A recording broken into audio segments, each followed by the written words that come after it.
The houses will come to order.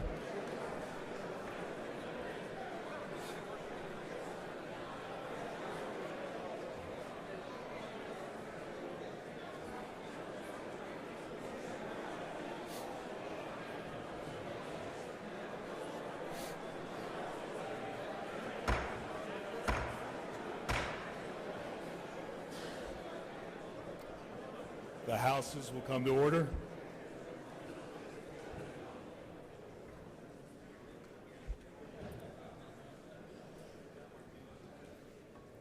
Members and guests, welcome to the first joint session of the second regular session of the 56th Oklahoma Legislature.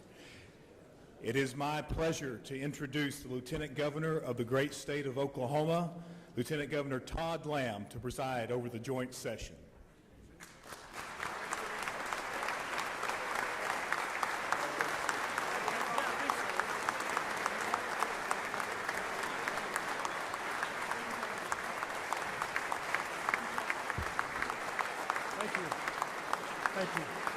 Thank you.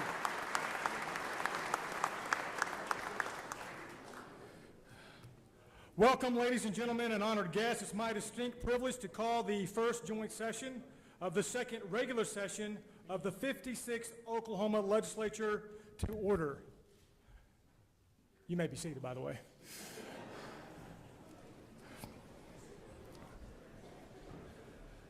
Senator Treat, you are recognized for a motion.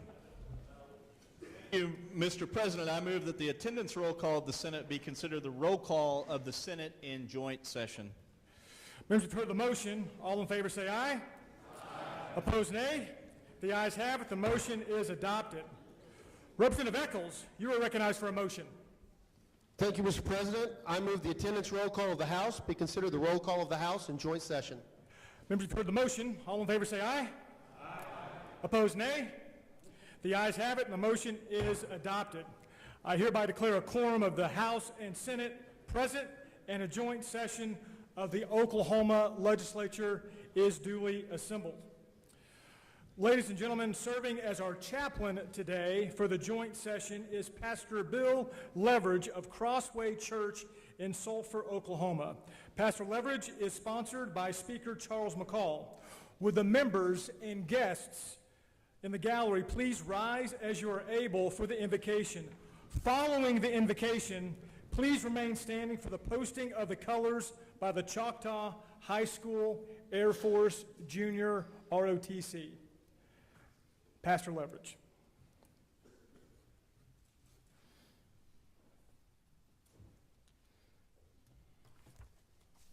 Would you pray with me?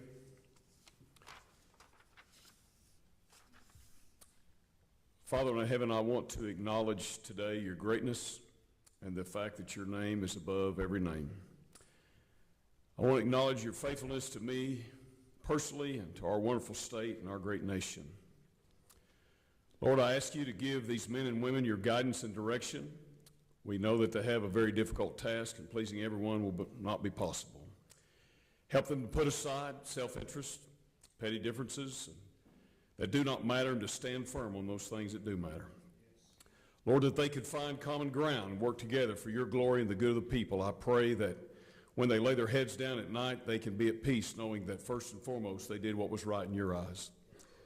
And secondly, that they did what was best for the people they serve. Lord, for the leaders of this distinguished group, give them vision, perseverance, and humility, that those who follow would be inspired by their devotion. Father, you know my heart. You know I agreed to come here for one reason today. That's to share your truth. That everyone may know that honoring you, knowing you, honoring you, loving you, serving you is what really matters. Father, that your truth would take root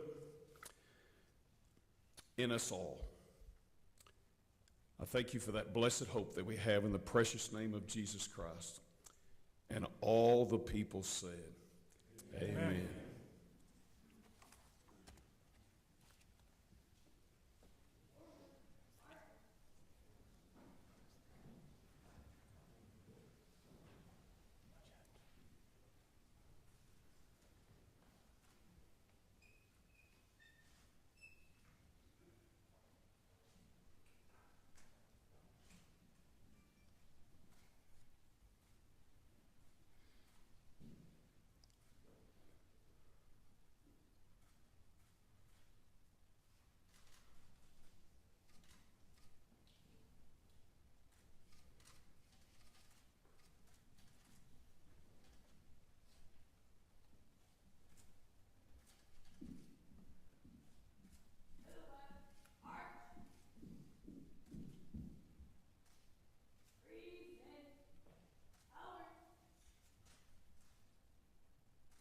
I pledge allegiance to the flag of the United States of America and to the republic for which it stands, one nation under God, indivisible, with liberty and justice for all.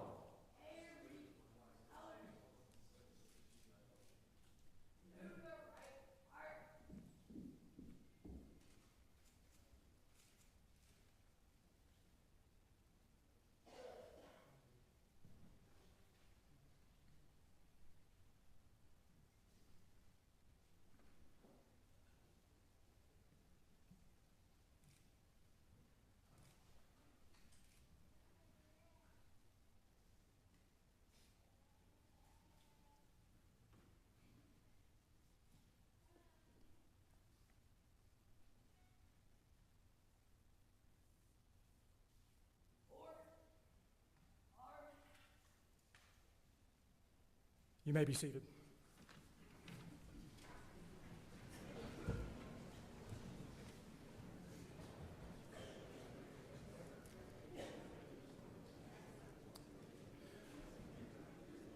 Members and guests in the gallery, we have many distinguished guests and visitors and public officials with us today. At this time, it is my privilege to ask these individuals to stand, those that are members of the executive branch, statewide officials, and our tribal leaders in the gallery. Would you please stand either on the floor or in the gallery today so we can recognize you?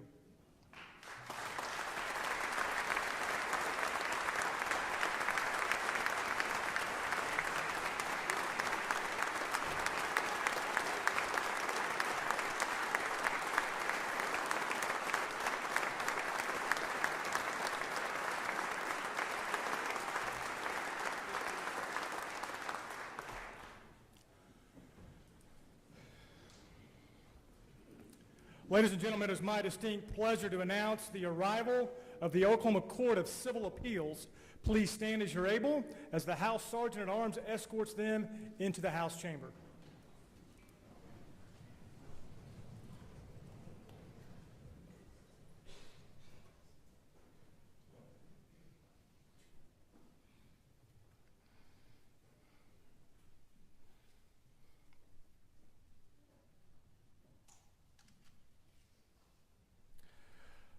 Ladies and gentlemen, it's my distinct pleasure to announce the arrival of the Oklahoma Court of Criminal Appeals.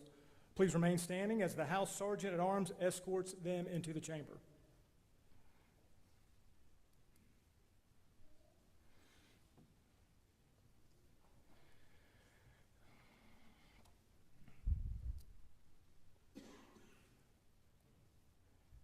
And please remain standing as I announce the arrival of the Oklahoma Supreme Court as the Sergeant at Arms escorts them into the House chamber.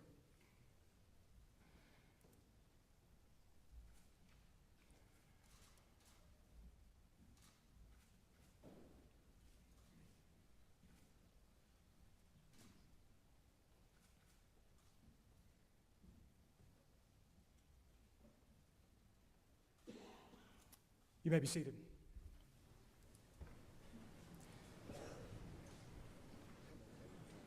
Senator Treat, you are recognized for a motion. Thank you, Mr. President. Mr. President, I move that the President of the Senate and the Speaker of the House appoint members from the Senate and House, respectively, as a joint committee to notify the governor that the first regular session of the 56th Oklahoma Legislature is assembled in joint session, ready to receive her and hear her message. Thank you, Senator Treat. As President of the Oklahoma Senate, I am appointing the following senators to serve on the Governor's Escort Committee: Senator Bice, Senator Pugh, and Senator Sparks. Speaker McCall appoints the following representatives from the House: Representative Baker, Representative Nolan, Representative Sears.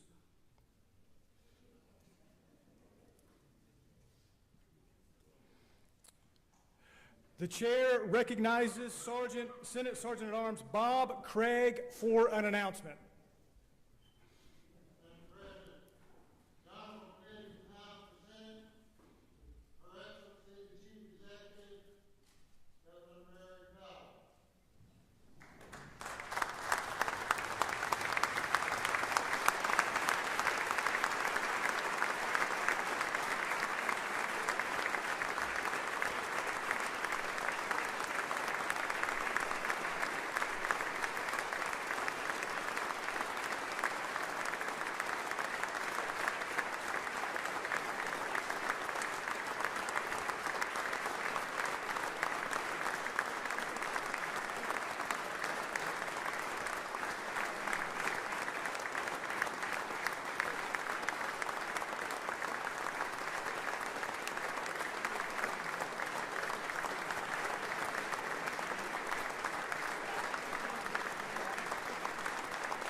members of the legislature, fellow officials, guests in the chamber, on the floor, in the gallery today, and fellow Oklahomans, may I present to you the governor of the great state of Oklahoma, Governor Mary Fallin. All right.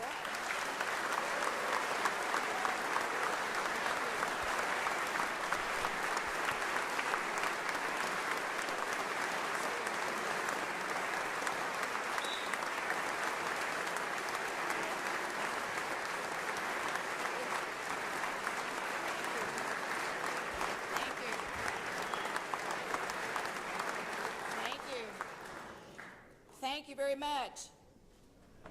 Lieutenant Governor Lamb, statewide elected officials, Speaker McCall, President Pro Tem Mike Schultz,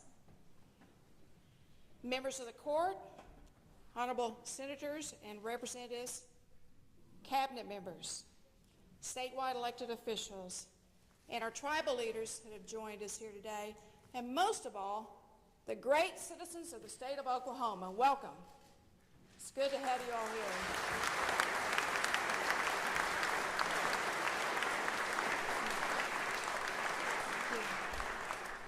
It is my honor to present the second regular session of the 56th legislature, my State of the State address, and the final one of my administration. I gotta give myself a cheer on that one. I'd like to take a brief moment to thank my fellow Oklahomans for the great honor and the opportunity of a lifetime to serve as the governor of the great state of Oklahoma. My family and I have really loved traveling across the state, meeting all kinds of outstanding Oklahomans. And words cannot express how much I appreciate the sacrifices of my entire family, their love and their support over the many years that I have served the state. And that includes my loving husband, who filled the shoes as the first gentleman of the state of Oklahoma. He deserves a round of applause for that.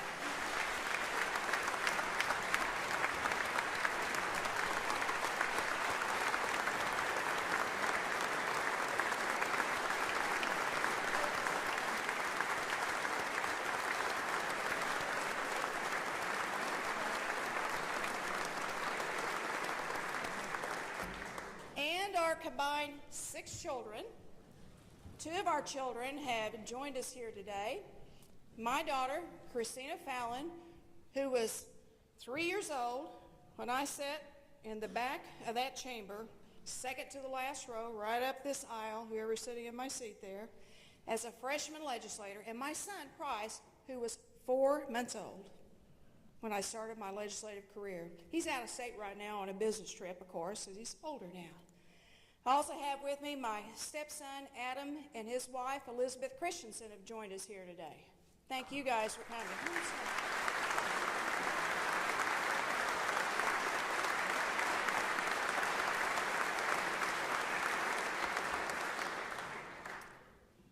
I also want to express my deep gratitude to my extended family, and that extended family includes 3 different groups.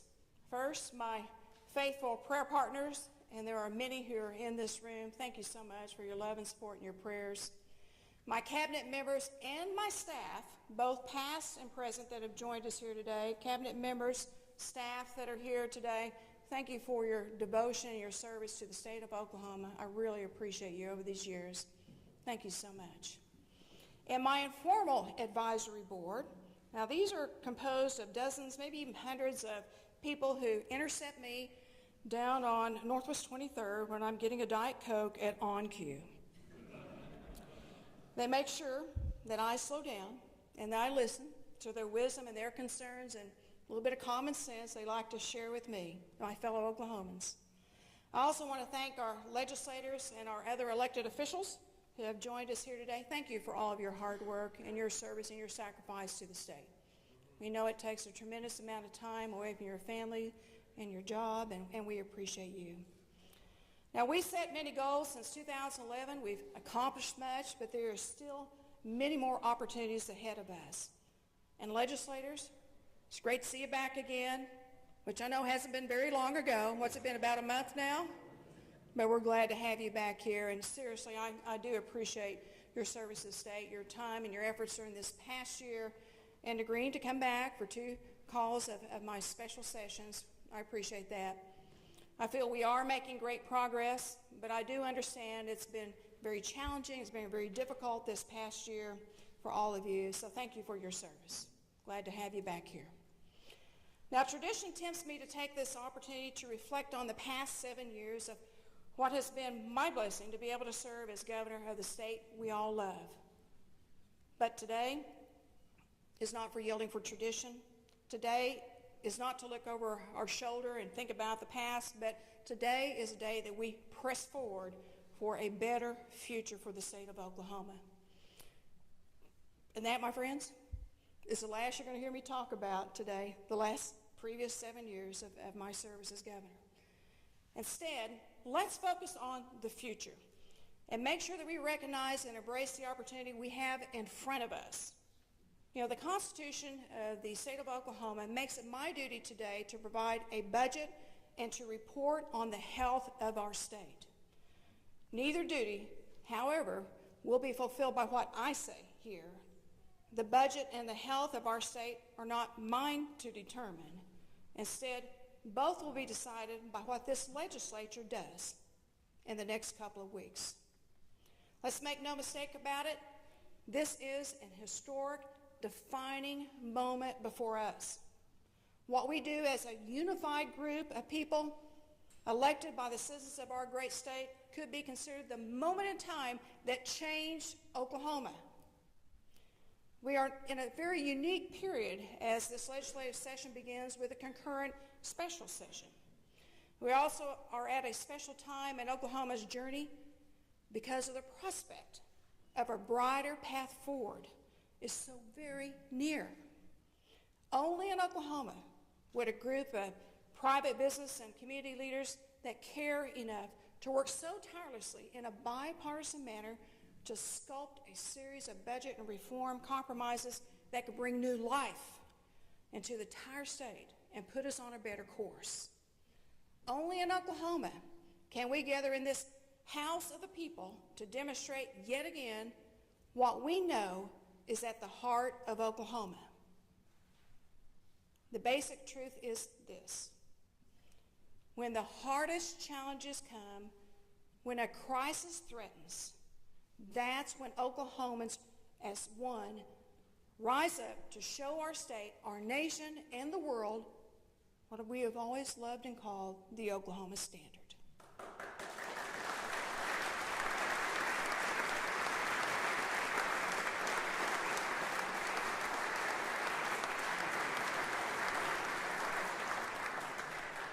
Now, it is our solemn duty to raise up the torch and to show again that the Oklahoma Standard lives. And when the people say we can't do it, when we can't solve our budget, our budget crisis, and we can't give our teachers a pay raise, or we can't bring better accountability, let's show the people of Oklahoma we can.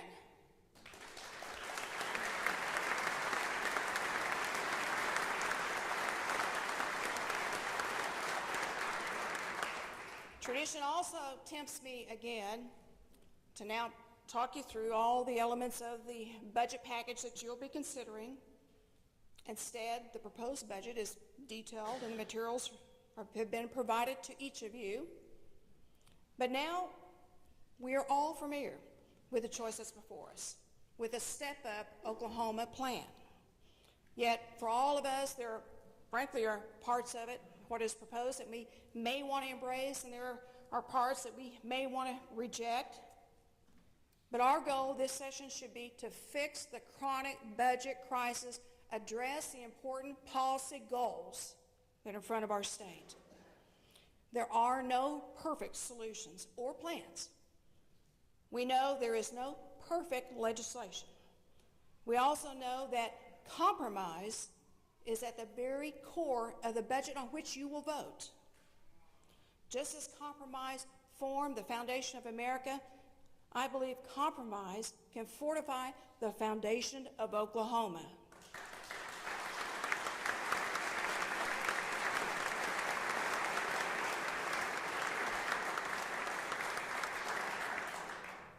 Now, as we consider recurring revenue, let's be clear.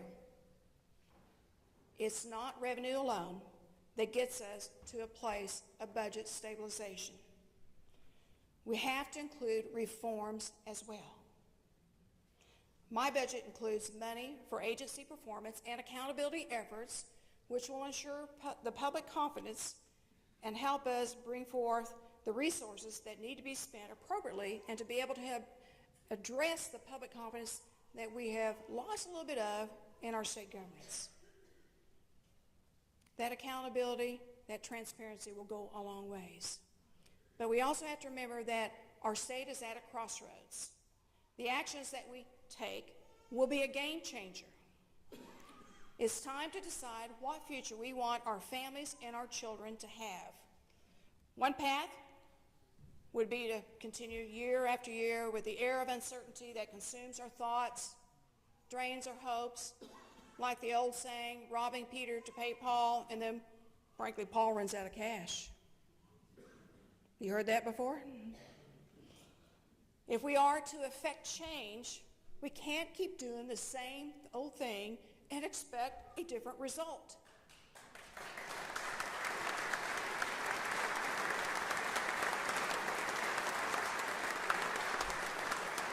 Now that path I just mentioned will lead, frankly, to more chaos at the Capitol. We have to ask ourselves, what kind of future do we want to have? Do we find it acceptable to have 4-day school weeks? Is it acceptable for Texas to steal our teachers and leave our classrooms short of teachers? We all know Oklahomans expect us to beat Texas on or off the football field. So do we just accept that a budget fix, that we just have to cut things like provider rate cuts and other essential health and human services for the needy and our most vulnerable citizens? Is that what we just accept? Is that good enough? Do we believe the only solution to helping our mothers and our fathers, our sons and our daughters and our friends who are not violent but need substance abuse treatment, do we believe that the answer to that problem is just to warehouse them in prison? Or will our state be more successful if we help them put their families back together, get jobs, and become taxpayers? Or do we just think this is how it is, and it's the best Oklahoma can do? No, absolutely not.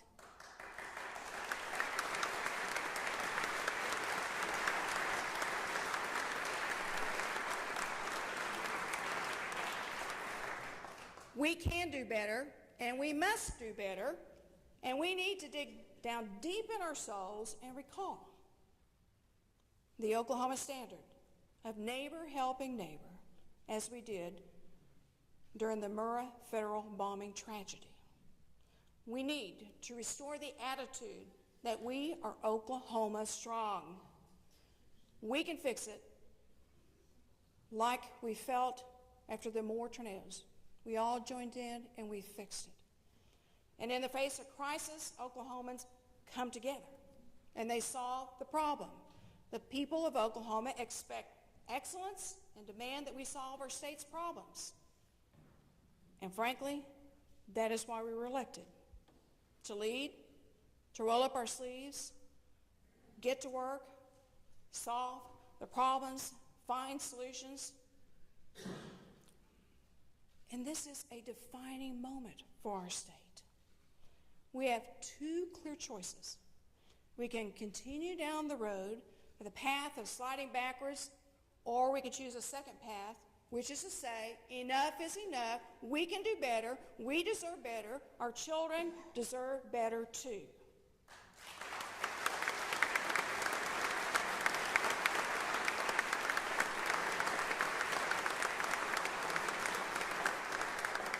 This is a great opportunity to address our ongoing challenges to strengthen our state's image and, frankly, our state's brand. Think about our image and think about our brand when we constantly have these budget crises that we've been experiencing. Now, as we all know, close to 100 fellow Oklahomans from across the state have developed a plan called the Step Up Plan. And it's designed to put our state on a fiscally stable path to bring much-needed reform, to give our teachers a $5,000 pay raise, and frankly, to break the gridlock that's existed in this building. We don't want to be like Washington, D.C.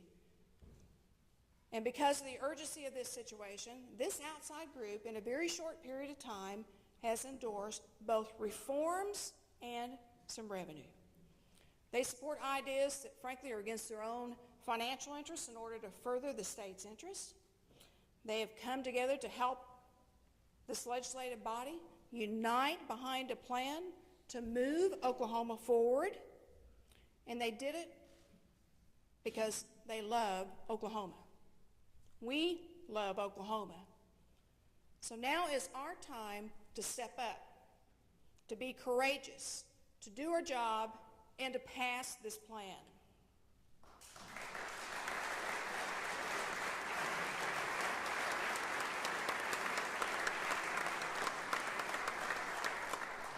Now, without passage of this plan, there are important policy initiatives that can't be advanced. Initiatives that each of you care about, such as education, criminal justice reform, health, human services, transportation infrastructure, and restructuring inefficient government entities. We can't do that unless we stabilize and fix our budget. And that is why 5 former Oklahoma governors, who are all still with us, Republican and Democrat, have endorsed the Step Up Plan. They have shown us what it's like to put aside partisan differences and to join together for the good of our state. So now is our time to act. No more delay, no more putting things off, no more kicking cans down the road, no more addressing long-term budget problems with short-term fixes. We can do this, and we must do it now. Now, Governor George and I said of the Step Up Plan, he said, quote, it would help our state break free from the boom and bust cycle that harms all Oklahomans. He said the very nature of compromise means that Oklahomans are on both sides of the aisle, may not like everything in the plan, but we must come together as Oklahomans and move past partisan politics that stand in the way of progress. Governor Frank Keating said, paralysis and dysfunction are not credible public policy. Revenue failures damage the credibility of the state. The civic and business leaders have thrown us a lifeline, as Governor Keating. I will conclude with some final thoughts because I just think this is so important that this is a time that we have to get to work and have to have action. Now, we talked a lot and a long time about permanent solutions for our budget crisis. We debate a lot of things. In fact, members of this legislature will cast votes on the budget, and the days are short ahead of us. So my prayer will be for you to remember our fellow Oklahomans and remember their hopes and their dreams of a prosperous state. Before you cast your vote on any issue, focus on things like a teacher who will see a $5,000 pay raise, not just as a way to pay that teacher's bills, but a way to validate their vital vocation. And remember the business community that sees how committed we are to a strong, educated workforce. Or perhaps as you reach for that vote button on your desk, you may want to picture in your mind a caregiver who seeks the state's help so the elderly mother or father that can't live on their own but are living out their final years will have security and will have dignity in their life. Or as you...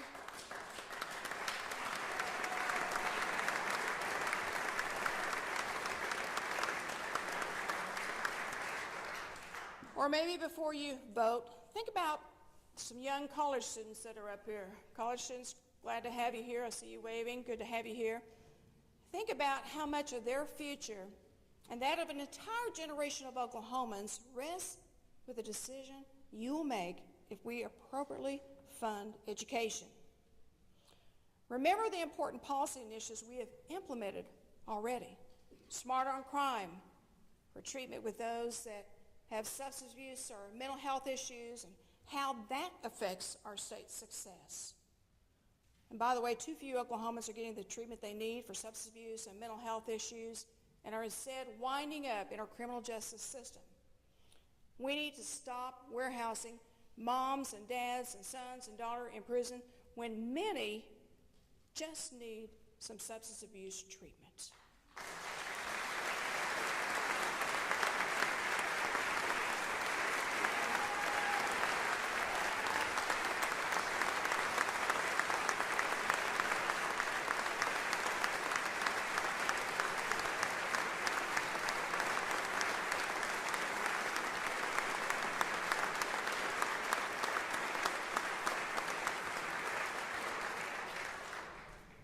See, we can unite together. We need to continue to focus and do so we can do all that without jeopardizing our public safety.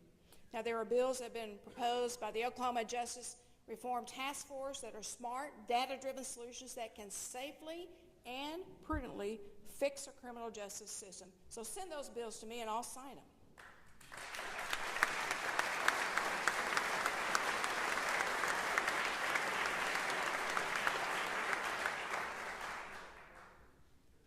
As you're beginning to vote, remember all the road and bridge construction you see across the whole state and the good image that Oklahoma has when we invest in our infrastructure, how important it is to business. Remember our desire for safe homes and communities when we make decisions this session that may affect or may not affect our prison population, which is at 112% capacity.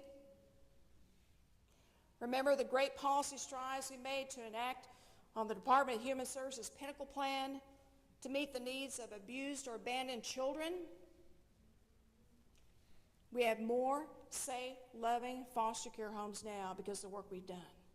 In fact, Oklahoma has the highest number of gains in foster care homes in the nation right now.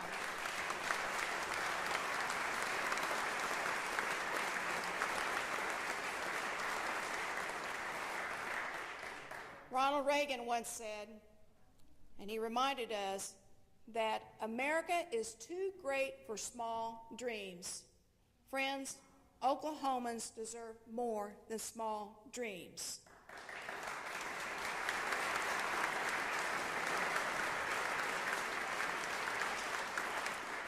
They need solutions. They need solutions that will allow their big dreams to come true. So before us is a rare opportunity to bring forth an enduring reality to a promising future. Oklahomans deserve nothing less. Now is the time to summon courage. Now is the time to invest. Now is the time to do the people's work. Let's make Oklahoma a special place where our children and their children choose to live. May God guide you as you vote. May God bless you, and may God bless Oklahoma. Let's get to work.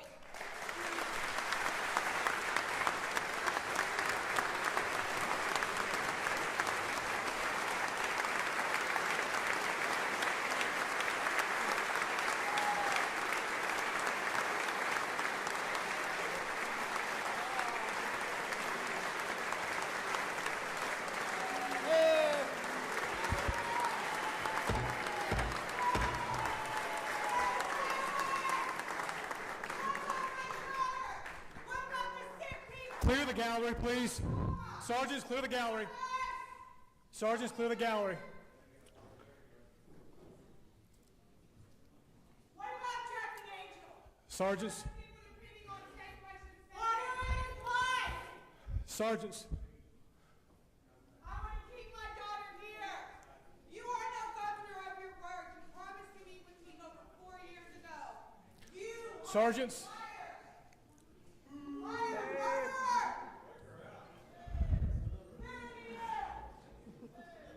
Ladies and gentlemen, that concludes the governor's remarks. The governor of Oklahoma.